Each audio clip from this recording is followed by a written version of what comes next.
going to start off by putting the Equal Pay Amendment Act 2025 into an historical context. What you'll see is the way in which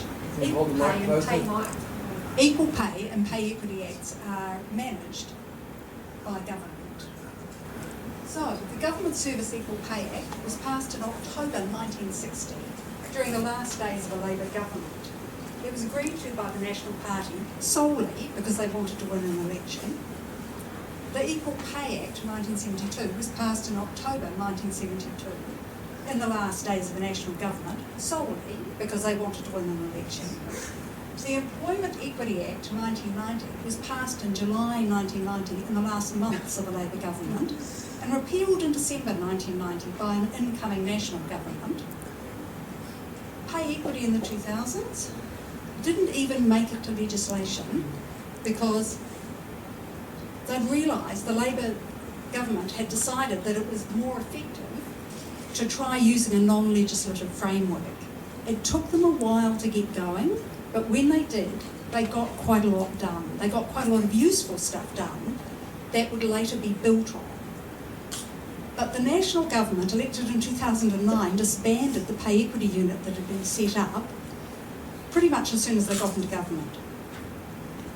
There was a change in pattern in the 2010s because unions had shifted their focus in the way they were attacking the problem. So the Food and Service Workers Union and Christine Bartlett forced the National Government to engage with pay equity. That government slow-walked it, allowing the most limited version of pay equity that they could.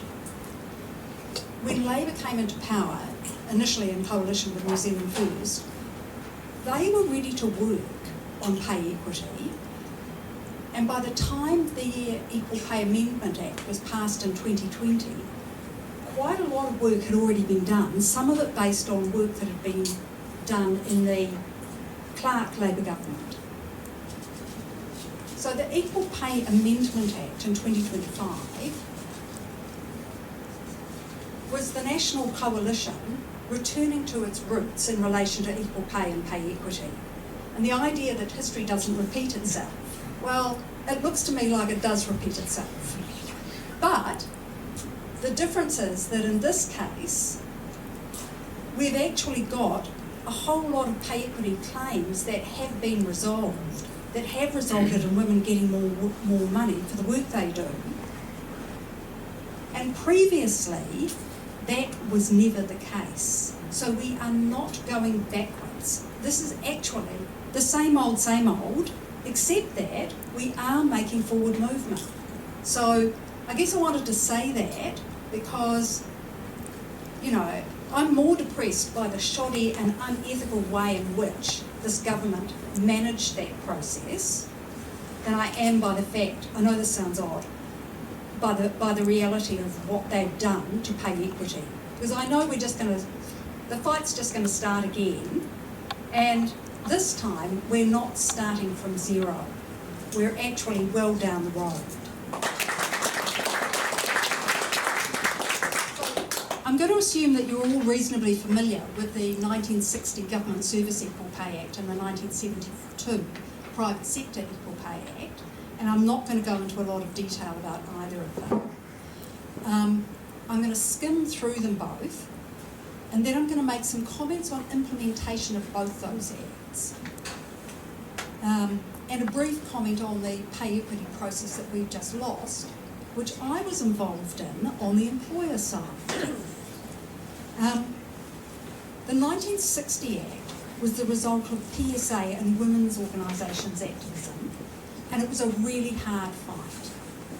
The Department of Labour, which at the time was a really powerful part of government, and the Public Service Commission were both very strongly and vehemently opposed.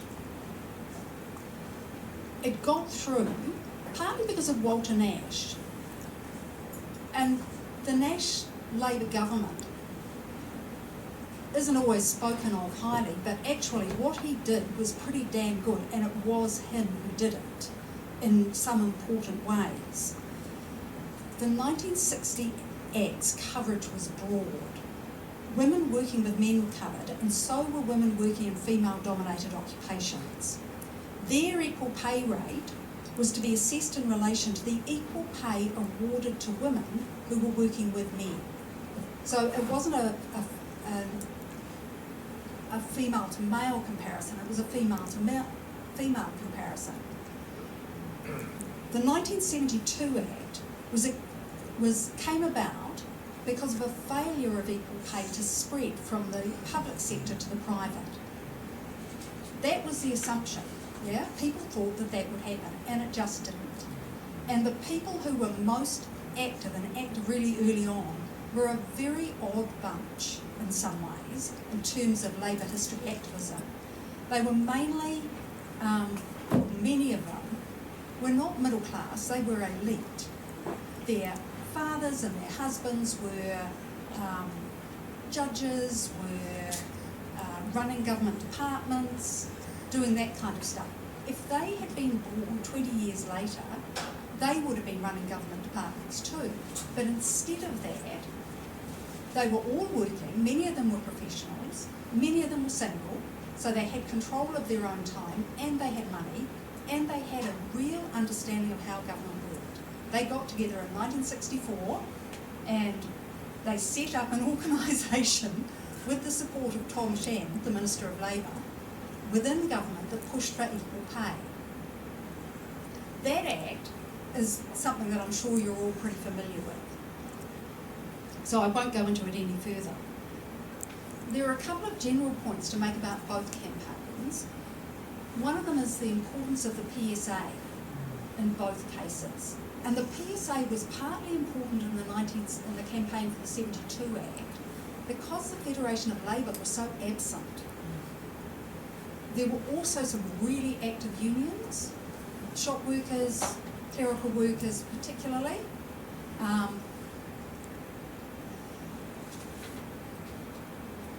I'm probably going to run over time.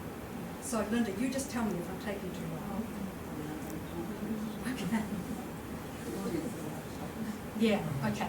So now I want to talk briefly about implementation of the acts, particularly the 1960 Act to start with. It didn't even take effect until several months after the election won by the National Party.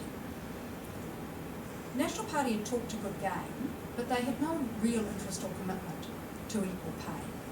The State Services Commission, Public Service Commission was often obstructive. The Department of Labour, which was then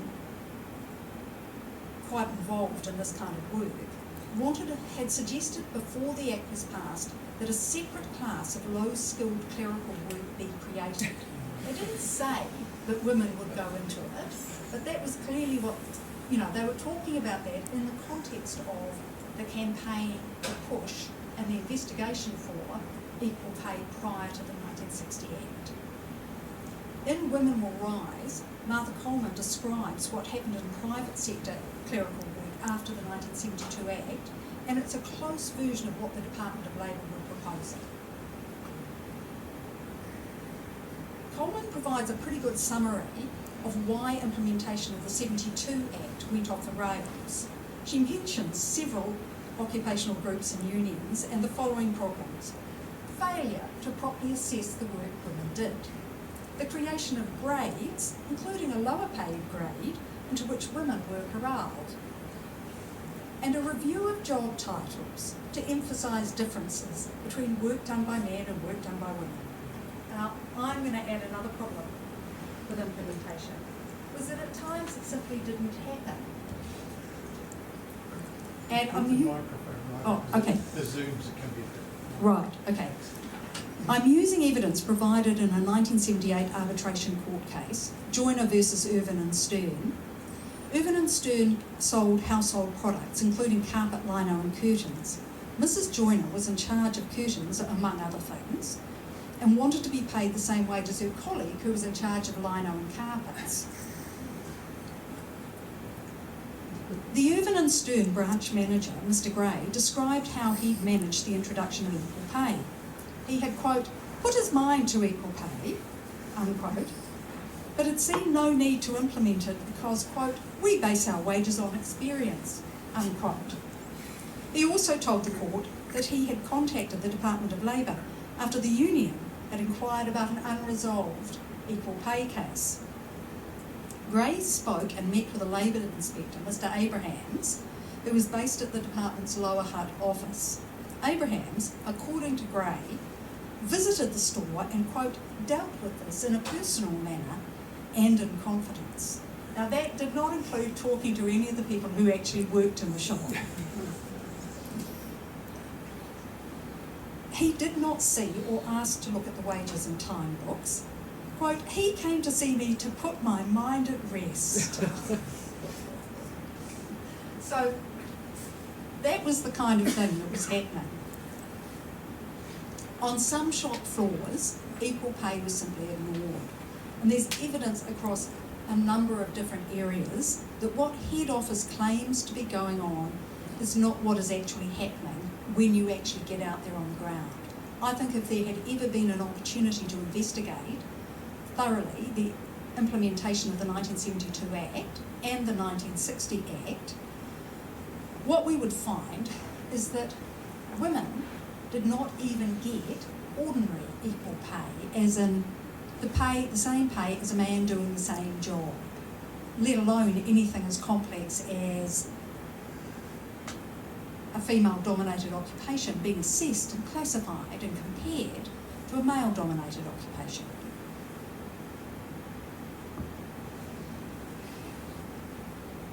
It was really interesting working on pay equity when it was actually going to happen. One of the things that really struck me, and I think I wanted to make this comment to this group because I think it's a real historian's thing, was the idea that a pay equity claim could be processed fast. What happened was that the unions would tell their members that the pay equity claim would take about a year or 18 months. And it just isn't like that, you know. We're talking about a fundamental structure in the labour market, and you're not going to get that to shift easily. If it was easy, then equal pay would have spread from the government sector to the private sector, and it just didn't. One of the huge advantages of the pay equity process we've just lost is that done properly, it's genuinely evidence-based. To do it properly, you have to go out and interview people. You have to get confirmation that what you're told by them about their job is accepted as their job. You have to go and interview comparators and do the same thing of ensuring that what they tell you about their job is accepted as their job by their employer. What you end up with, if that process is done properly, is an absolutely solid foundation for assessing pay and also for coming back in 5 years' time or 10 years' time, if that's what we have to do, and looking at whether the pay differential has slunk back in, which I suspect it does. Okay, that's it from me. Right, I was asked to speak about the Employment Equity Act 1990 and that was immediately repealed within 3 months, and the Employment Contracts Act 91, which repealed the occupational wage bargaining that preceded it, because I was studying unions organising female-dominated work at the time, and this happened in the middle of my research design, which was in some ways useful, but a bit of a shock at the time. It was unexpected, I want to talk about some of the similarities between the occupational bargaining system and equal pay for work of equal value, and I want to talk about some of the dissimilarities between aspects of the rulings from the Bartlett versus Terranova case and the changes that the government has just made to male comparators.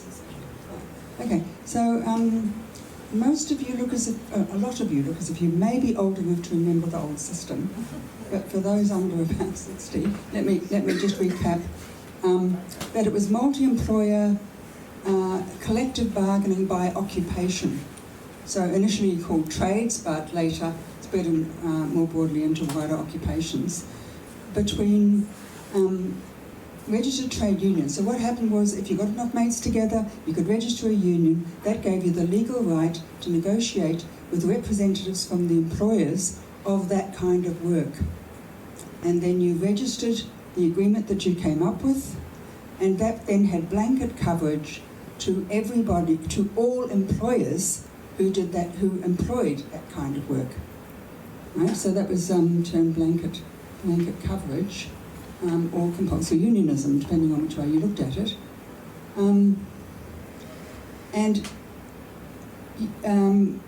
If there was a dispute in the negotiations, you could take it to a tripartite commission, which was one union representative, one employer's representative, and somebody from the state, often a retired judge or something like that, or later on, two employers, and then there were a lot of difficulties with that in the 70s, but to get that, you had given up the right to strike. The state sector never had the right to strike until 1988, and was always negotiated and arbitrated. But that was the trade-off. In the Depression, the ICNA was removed, and there was a downward spiral in the Depression of competition on wages, right? And it was the employers, according to John Deeks, who called for its reintroduction.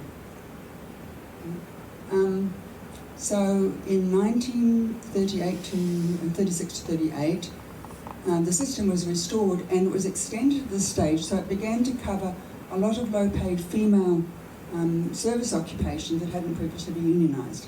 So the clerical workers, the shoppies, cleaners' unions, this kind of thing started to be able to be to have union representation and collectively negotiated regional or national wage rates that put a floor underneath the particular labour market for that kind of work.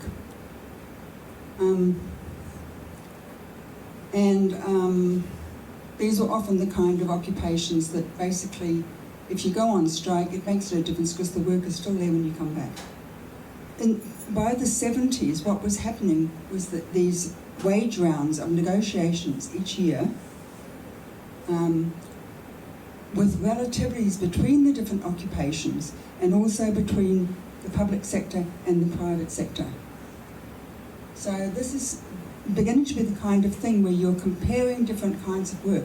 That was the system, of where you're comparing different kinds of work, you're arguing for pay of living rates, you're arguing for skill rates and conditions of work, you're arguing for those things. And the 1972 Act came in the context of that kind of occupational wage bargaining with relativities. So it was a matter of readjusting the gender stuff, getting rid of the female rates for men and women in the same job, and readjusting the relativities. Of course, it was a lot of blokes involved in doing this, both on the employer side and running some of the unions.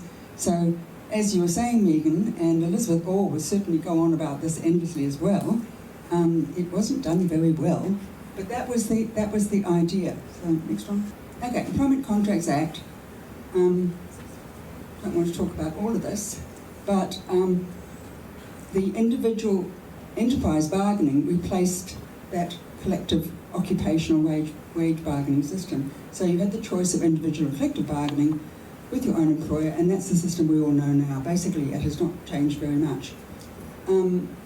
By 1993, there was a 45% drop in collective bargaining. CTU lost about 28% of its members. Major deunionisation of women in small private sector firms. The clerical workers' union collapsed. Retail lost about a third of its members. Some of them were able to be picked up by other unions. Cleaners' unions pretty much disappeared, were unorganisable. Food service, and also labourers. All the rural jobs out there were covered by centralised negotiations on their behalf, not by organising or any kind of strike. it was those scattered, isolated workers that the system actually benefited. But of course, it was to the disadvantage of people who could actually close down an airport or a wharf or a meat factory or something. So, next slide is Bill, and as you can see there, the high point is nearly 70% of the workforce has union representation. And the large blue line is the Employment Contracts Act, and the second blue line is Labour's Employment Relations Act, which didn't make a lot of difference, did it? Because it was basically a change of name and cosmetic changes, the possibility of multi-employer bargaining, which I think there was 7, I think mainly in the health sector. But basically it was the same system of enterprise bargaining. So next one. So that's what I'm saying is that then, and the wage bargaining in context of relativities was to reset women's rates. And the key criteria in the Equal Pay Act was the skills, responsibility, service, or we'd call it experience, effort, conditions of work. That's the key criteria in the Act. So you're not comparing, despite what the Minister is currently saying, you're not comparing social workers with air traffic controllers. You're comparing the skills required in the job, what level of skill, what level of responsibility, etc. So in the implementation period, which Megan was describing, where it was all done pretty badly, but at least how it was done, the clerical workers got relativity with the Carpenters Award, the scales there. But by about 1985, so within 10 years, there was slippage. And so the clerical workers took a case to the Arbitration Commission, what we'd call then, for equal pay for work of equal value. And it was rejected. They were told, whatever you got in 1972 to 75, that was it. That was your equal pay, full stop. The court in 2013 described that as having fallen on fallow ground. But they didn't decide to appeal it because they were able, the unions and the union women were able to work with Labour women and go for some legislation that would be additional to the Government Services Act and to the Equal Pay Act, and would provide proper processes for making a claim and a commission that you could make claims to, who would actually know what they were doing. So when it opened its doors, 12 claims were made, and National came in and repealed the whole thing. So, as Megan was saying, Labour in 2004-2008, Margaret Wilson wanted to do it through policy rather than through legislation that could be repealed. So that lasted until early 2009. You can see I've started doing colour coding of the blues for the National and the reds for Labour. I've actually got one that runs to about 3 pages of pay equity changes with all the different colours in, so it's a long story. The Bartlett case, which was taken by John Ryle over there, and Service Workers Union, and Peter Cranny, who was saying at the time that he had done a case on the sleepover for IHC workers, and he felt that the current lineup of the employment court were receptive to equal treatment arguments. So clearly nothing was going to happen under National. There's no progress to be made politically, so they tried to make progress under the courts, and it took a while. But yes, the 1972 Act did allow claims for equal pay for work of equal value for women's work and men's typically different work. And they looked at the policy work and purposes and parliamentary intentions at the time. They looked at the international obligations, which we had ratified in about 1985 for ILO 100 and 1983 for CEDAW. And so they confirmed the purpose and intentions, parliamentary intentions of the legislation, and confirmed the core skills, responsibilities, etc. criteria. And in July 2017, there was a payout under National for 60,000 residential caregivers who got large pay hikes. And at the same time, the national government had working parties which were working on how to change legislation. The 2017 bill didn't get to, it was almost a select committee where we could put in our submissions when there was a change of government. So then a remarkably similar bill was put up by Labour, and we all did our best to get it as improved as we could. Yeah. I just want to say that the 2017 Nationals bill is basically what they pulled out of the drawer in May, and that all the work that we managed to do to try and make the Labour's bill a bit better. That was basically, I mean, written by Mimby, I guess. So it was a similar approach, but a lot of the progress that we were able to make on that has been reverted now because they've gone back to what National was doing before. One of the good things that Labour did do, and we can give Martha Coleman credit for it, was that they didn't repeal the Equal Pay Act and replace it. They maintained, they did drop this Government Services Act, but they retained the Equal Pay Act and they just massively amended it. And the reason for that is to retain the case law of the Bartlett cases. That was a point that Martha Coleman was very strongly making at the time. Okay, so this is what they've done now. They've halted all the claims, saving themselves $12.8 billion.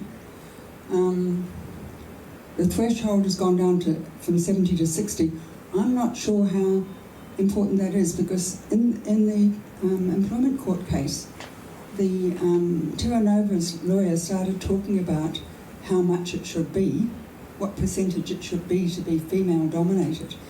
And the judges stopped him mid-sentence and said, nobody's going to be doing claims, equal pay for work of equal value claims 51%. We're talking 90%, 95%, move on, basically.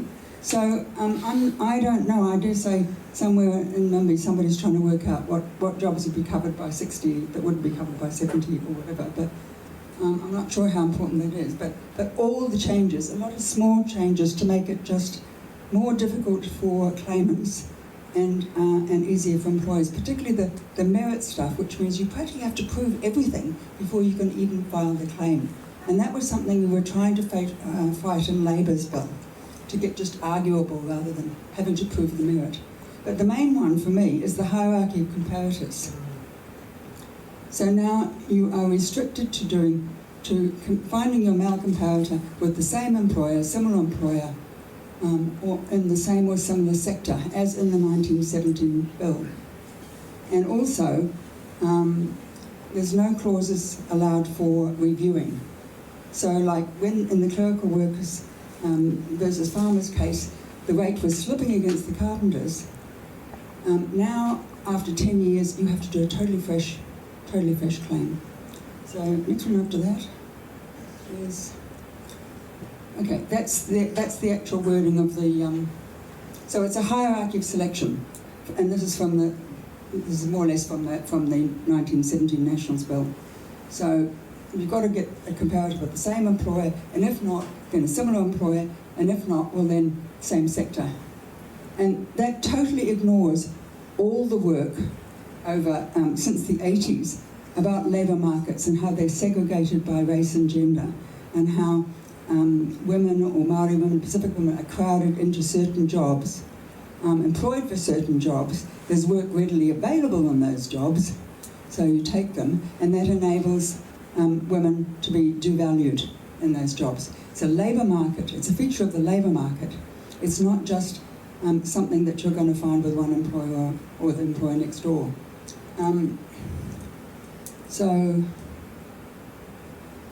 there's an awful lot of New Zealand material for the 80s and 90s showing that, and it's unbelievable that a minister could say the kinds of things that she's saying about people are fishing across the labour market, shouldn't be allowed to fish across the labour market for comparators, or that you shouldn't be able to compare male-dominated jobs as female-dominated jobs.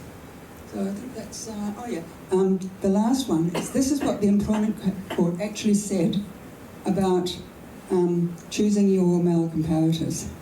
So the Employment Court said the comparator to be identified must be free from any gender bias affecting the rate of pay if the purposes of the act are to be achieved. If the comparator that has been unaffected by gender discrimination cannot be found within the workplace or sector, it may be necessary to look more broadly to jobs to which a similar value can be attributed using gender-neutral criteria. And the Appeal Court confirmed the Act is not limited to providing equal pay for the same or similar work. So it seems to me that what they're now doing, the changes they are made, are contradicting the findings of the court. The fact that National has twiddled with some legislation to introduce this hierarchy does not supersede what the court says, because the court was examining the purpose and parliamentary intention of the legislation with all its history, with all its international obligations. So basically this needs to be challenged somehow. Yeah, it won't be by CVEP, but maybe it'll be the service with, maybe it'll be 8.2 again. But it seems like this is direct, and yet there is the continuity there in the case law, because Labor did not repeal the old Act and replace it. They continued it for just that reason, in order to retain that good understanding from the courts about it. So that's, I'm sure I've overrun my time.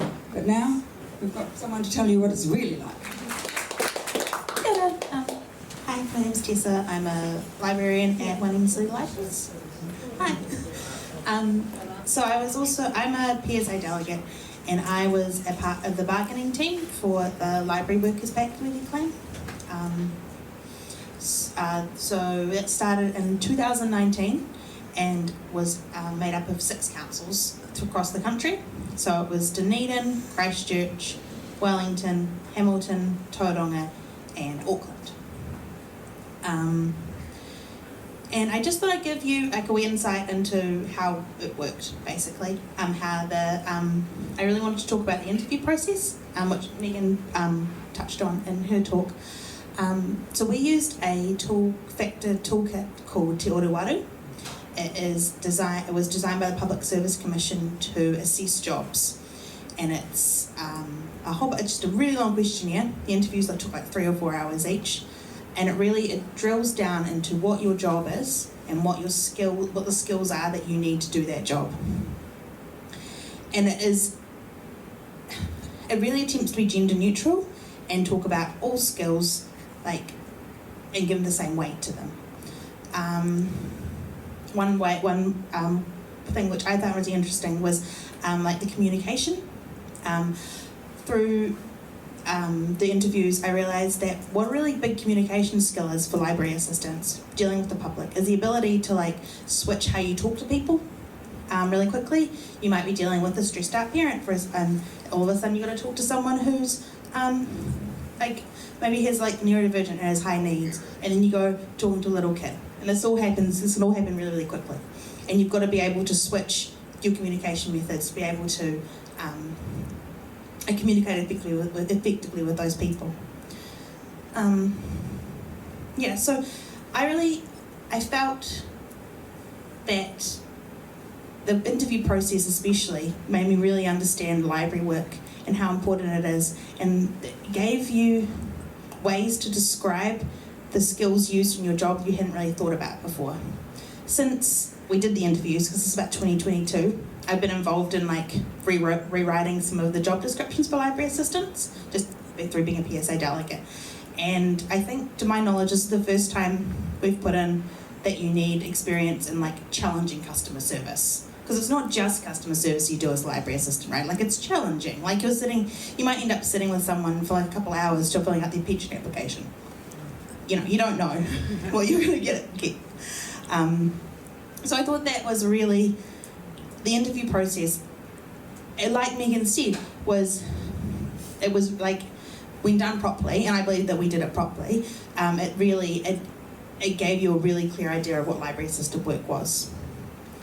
From those interviews, we did next was, like you said, which I'd forgotten about actually, they were all checked to make sure that that is an accurate description of our job, and everyone agreed.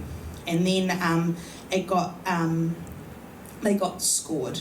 So I wasn't personally part of this, but other people in the bargaining team were 3 people from each side, the PSA side and the employer's side.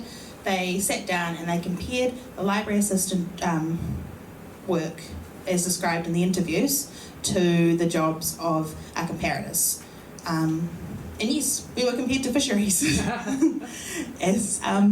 Which, okay, yes, I guess on the surface seems a bit ridiculous. But one thing I've always found really interesting is one thing you have to do if you're a fisheries officer is you have to go onto a boat and be like, hey, this catch is illegal, or these things, I don't know a lot about boats, but like these things are illegal and you're doing these things wrong. And you think about those that doing that, like it takes confidence, it takes good communication skills.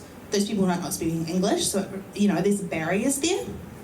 And that's not dissimilar to library work, because I don't think it's actually that dissimilar to having to go up to someone on a public PC and being like, you can't watch porn in here, bro. And the other really great thing about that process was that it was entirely collaborative. We had 3 people from the union side and 3 people from the employer's side, and they came to decisions, and they scored library assistants. And it wasn't like, and yeah, so I'm trying. It was really collaborative. The employers agreed, and we agreed, and we came conclusively to a point where we knew that library assistant work was undervalued. Yeah. We could tell. The evidence showed it. The evidence we'd gathered showed conclusively that it was undervalued. What we were disagreeing on was how to remediate that. Money. It's always, what you're going to disagree with.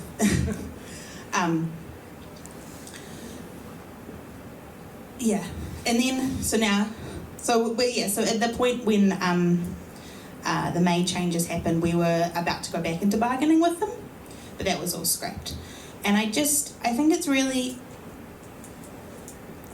interesting to look at the situation that we're in now compared to what I was this time last year.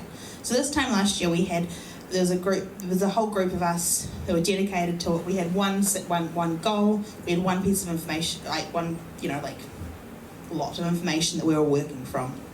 Now, every council is doing something different. I'm really lucky, comparatively, because I work at my city council, and they have said that they want to do something, basically. It won't be anywhere near as much as we would have been owed under the previous Pay Equity Act, and it's not as comprehensive as we would have liked. It doesn't do things. It basically means everyone will probably go up 1 grade. It's not huge change. But we can't ask for anything else because we no longer have any power. We just have to take what they're giving us, which is and say thank you, which sucks. But like I said, I'm really lucky because I work at Wellington, and they've said they want to do that. Andrew Little said he wants pay equity for library assistants and that sort of stuff, which is great. But if you look at things like there's crickets coming out of Dunedin and Tauranga and some other places. Christchurch gave everybody a wee uplift, so that was great. But yeah, we really lost just collective power in bargaining, which is really sad. But I'm sure we can get it back, and I really liked the way you put it.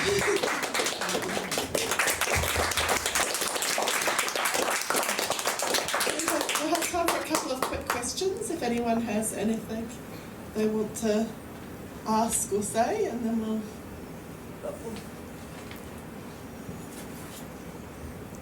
In a way, this might be a question for lawyers in the room, like Gordon.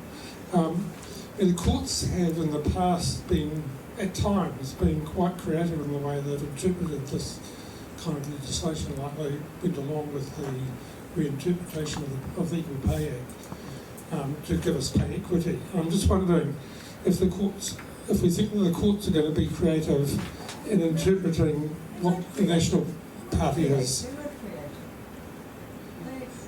They did what was they. All right. Let's have a discussion about that.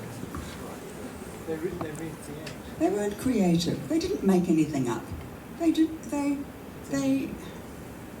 Martha Coleman's been saying that case could have been taken 10 years ago, and except we didn't have the capacity to do it. But they interpreted what was there. They went into the history of the parliamentary intentions and the Hansard and the committees that led up to it. It wasn't... The courts confirmed the purposes and parliamentary intentions. They weren't creative. What they were, according to Peter Cranny, was they were prepared to look at equal treatment. They were prepared to list equal treatment arguments. And I think that was, but, I don't think there was anything... Those judgments were as they should have been. I mean, I know I'm passionate about it, but...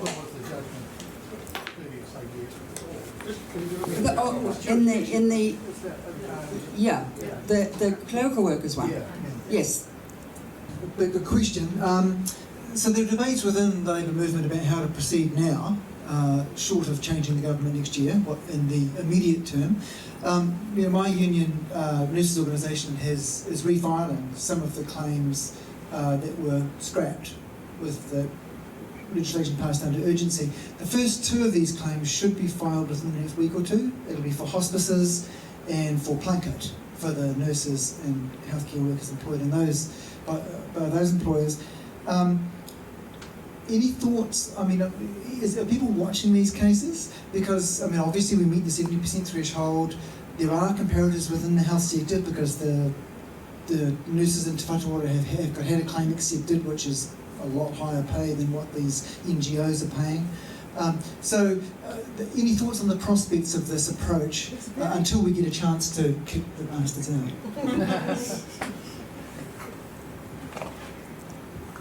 It's very difficult. Is anybody watching this, you're saying? It's extremely difficult to watch because it's all happening within the public service, right? There's very little media coverage. The unions don't put out a lot of public information when they're negotiating. The government certainly doesn't. It's very hard to actually know. I mean, we hear about the results when we see that, the early childhood got 22% or whatever it was. So for people who are within the public service... Yeah, I completely agree with what you've just said, and I think it's really instructive looking at the pay parity or pay equity, it was called both, case that was taken by NZEI in the 1990s. The way they organised that was in part as a public campaign. They did not allow the government to hide it. They actually sought public sympathy, and they were very organised and they were fully prepared. If you look at the prep that they did before they started, it was really significant. And that was one of the things that really struck me when I looked at some of the claims that were made that I got to see, was how variable the preparation was. And I think in this situation, doing a public campaign is the way to go. I'm thinking of the early childhood ones about something about size 2 shoes. Mm-hmm. That was the right? one. It's not shoe size. Not shoe. Yeah. But so if it's like Lindy was saying, if the community is involved, if we all know about it, then. But most of this negotiation stuff, you don't even hear about these claims. I mean, there's something on a website, on a State Services Commission website, where they put the results up. But that's it. Yeah, I was wondering, do you know how public you're going to make this? Because in my experience, we all had to do it under complete secrecy. I could not tell a single person what our comparators were outside the bargaining team. In the first reason, I just never could say. So what's your plan? Also, you're absolutely right. While the negotiations are going on, you can't reveal the comparators only afterwards. It's the same for us. With our successful pay equity claim in Te Whatuora. But in terms of publicity, I mean, we had the Chief Executive of Hospice NZ doing a press conference in support of, the nurses' claim within hospices. It didn't get a lot of publicity, but certainly there was some out there. Well, some won't cut it. You've got to actually think bigger. You've got to have posters, you've got to have vigils, you've got to have little rallies, you've got to attract attention. I don't think we did that with our Te Whatuora claim, which was the biggest yet, most successful. Yeah. Well, we'll bring it to a close now because we're to give everyone a chance. Can we just one more thing that I want to add, which is the threshold does matter. Yeah. Community psychologists in corrections, which is an area where actually male comparators in the industry would not be a problem. So it's a female-dominated workforce within a male-dominated industry. They're 69% women. They've no longer got any chance of raising a claim. So all that work that people has done has just been extinguished. Thank you. We just want to say thank you again for our speakers. I think what they've really illustrated is that it's been a really long fight. It will continue to be a really long fight, but it's important to remember the progress as well as the defeats. So if everyone could thank once again, thank you so much. And please take some food as you go, otherwise we'll have to pack it up. So if everyone when they go past could take a few more snacks, that would be fantastic.